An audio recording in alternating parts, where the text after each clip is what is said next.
Alright, what's good, y'all? We're back with another video. I wanted to explain this story. As you guys can tell, you already know what the thumbnail, what the video is all about, but I wanted to explain the story how I met the owner of a Ferrari and the piece of advice that he gave me. This was about 3 weeks ago. This was at the Cars and Coffee in San Clemente. I went there. I enjoy cars. I enjoy supercars. I think it's a cool event to go to. And I went by myself. It was a beautiful Saturday. It's in the morning. I think it's between like 9 a.m. to 11 a.m. So I went that one Saturday by myself. I get there. It's crowded, filled with people. Sun's out. It's a beautiful day, right? And I'm looking at all the cars. I'm browsing at all the cars, and I'm telling myself, I'm gonna have this one day. I'm gonna have this Ferrari one day. I'm gonna have this Porsche one day, whatever it is, or at least be able to afford it one day. Just walking around browsing. Bunch of kids out there taking photos, flicks, and a bunch of older people too with their old school cars. There's a bunch of array of different cars out there. I'm just taking it all in. I'm walking around, and then probably about 25 minutes after the event starts, there's this red car that pulls in, and you could hear it from afar. And everyone starts to turn, and then everyone starts to see what it is, and everyone starts running around. A bunch of excitement in the air when that car pulled in, and it was a red car. And I just remember all the little kids and everyone who had cameras just all ran up to the car, and I was looking at it. And you couldn't really see because there was a whole crowd of people around the car. I was like, what car is that? And then before you know it, it made a turn. Boom, it was right there. I was like, dang. And everyone was like, that's a Ferrari. That's a Ferrari. That's a Ferrari. I think it was like the 2018, but still, $3.5 million car. Beautiful car. That's one of the cars that's on my bucket list, actually. And as the car was pulling in, everyone was hovering around it, taking videos and photos. And it was trying to park. And it was this man with his daughter in the car. And they finally park right in the front. I mean, you have to, when you're in that car, you have to park in the front. So they park it right in the front. And everyone's swarming them. Photos, pictures, whatever you want to call it. Everyone's like, oh my goodness, this and that, Ferrari. Bunch of kids, bunch of older folks as well, just surrounding the car. And the two individuals get out, the father and the daughter get outside the car. And you could tell the man didn't like all the attention that kind of came with it. He kind of scattered off, closed the door, made sure his daughter got out the way, and they kind of went in the crowd, and you couldn't really see him for a while because everyone was just hovering around the Ferrari. And I was just looking at it, browsing. I was like, wow. And I was just thinking to myself, I was like, that individual knows something that the masses do not know. Because when you look at successful people, we're all human at the end of the day, right? Successful people and non-successful people, I think the only thing that really separates them is knowledge. Because if non-successful people knew what successful people knew, I think we'd all be successful. There'd be a lot more people who were successful, who was successful, who were successful, right? So I was like, that individual knows something that I personally don't know, and that what 99% of the world does not know. Or else, if they did, they would have a Ferrari, or at least be able to afford a Ferrari. And again, that's a $3.5 million car. So as he gets out of the car, I'm thinking to myself, I'm going to go up and talk to him. And I'm not shy, and I'm outgoing, but at the same time, it was kind of a lot. And I was kind of hesitant to go up to him. I was like, should I not? There's going to be a bunch of people already. And I was kind of making all these excuses for myself not to go up to him. And I was like, you know what? I'm going to go up to him. So I wait like 5 to 10 minutes because he was kind of being bombarded. People were asking him questions, this and that. So I was like, I'm going to wait for him to be by himself and kind of just go up to him. So about 5 to 10 minutes, I spot him. He's still in the crowd, but not many people around him. He's to himself. He's on his phone. I'm like, okay, this is the perfect time. So I go up to him. I'm like, how you doing, sir?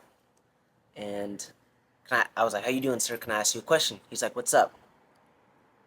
And I was like, I know you always get this question, what do you do for a living? But I want to ask you a different question. What was your mindset, and what was your thoughts and your beliefs in order to obtain a car like that, or just to get to a level where you can even afford a car? He was like, that's a good question. He was like, and he thought to himself, he's like, I'll give you the quickest answer I can. But to be honest, he gave me a pretty thorough answer. It was about a 5 to 7 minute answer, even though he wanted to probably give me a 30-second answer. But his name was Hip, I think. I think that was his name. Definitely a unique name, a unique individual, but very, very inspiring individual, and definitely got a lot of wisdom from him and everything that he told me. But what he basically said was, at a very young age, he knew what he wanted. He knew he wanted a Ferrari. He knew he wanted that loft Ferrari, and he saw it in his head and wanted it since a very young age. And he just realized, I were if I was going to be able to obtain this car or get this car or afford this car, I was going to have to put in the work. So he was like, at a very young age, I just knew what I wanted, and that was my why. I put in long, long hours for many years with no results. And I just knew in the back of my head that was the reason why I was going so hard, because I wanted to have that car. My why was so deep that I'd go against anything. I'd go against the statistics. I'd bet on myself, because I knew if I put the work in over the years, I could be able to afford that car, or just get that car. And he's like, my why was so deep that I was going through literally hell. And you're gonna go through hell, and everyone else is gonna go through hell. But during those tough moments, I was able to persevere and continually to get better, and just use my willpower to keep pushing through. I was willing to work 80 to 100-hour weeks when no one else was willing to do that. I was willing to sacrifice trips to work. I was sacrificing my free time not to see my family to work. I was sacrificing a lot of things just to work to make my dreams come true. And he's like, if you just have this belief and this self-confidence at the end of the day that you can achieve it, that you can have it, it's possible. But you're gonna have to put in the work. Nothing comes easy. And the saying goes, the quicker you get it, the quicker you're gonna lose it. And he just always realized that his belief was so great first. He knew his why, and he put the work in. So basically what I'm doing with this video is just letting anyone know, especially myself, that if you have a dream, if you want something in this life that most people would look at in their response, if you tell them that dream or that goal or whatever it is, and they'd call you crazy, go after it. No matter what the statistics say, no matter what anyone says, no matter how down bad you are, no matter where you were born, no matter what ethnicity you are, go after it. If you know your why, if you put the work in, and you have a self-belief in yourself that it's possible, you can obtain it. You can get it. So the moral of the story is just go after it. We're going to fail over and over and over and over in our life. We're going to hear the word no so much. Everyone's going to hate on us. No one's going to believe in us. But if you want it, you can have it.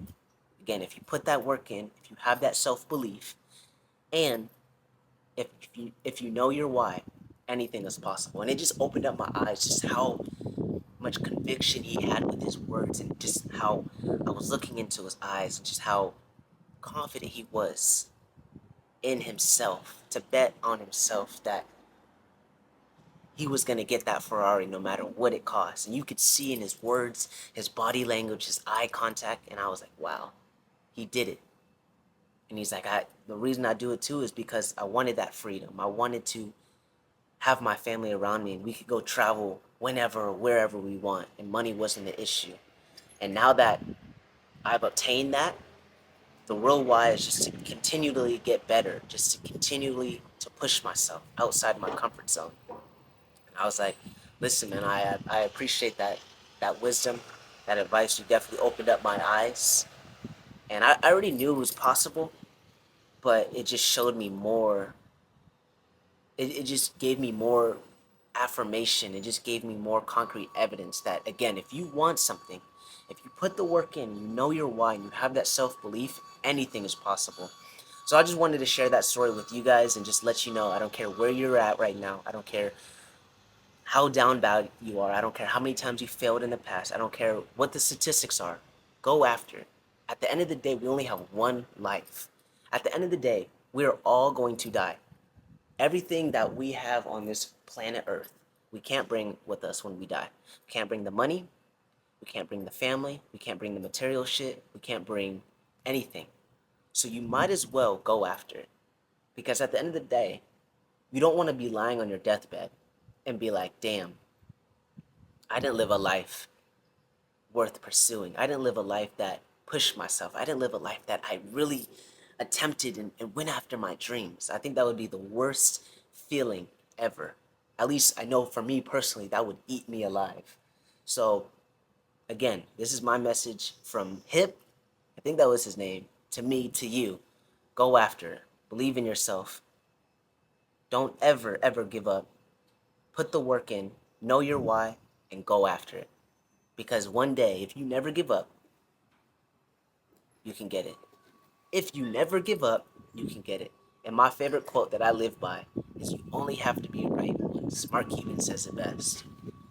You only have to be right once. You can fail a billion times, you can fail a million times, you can fail 100 times, whatever the case may be. But you only have to be right once to change your whole life.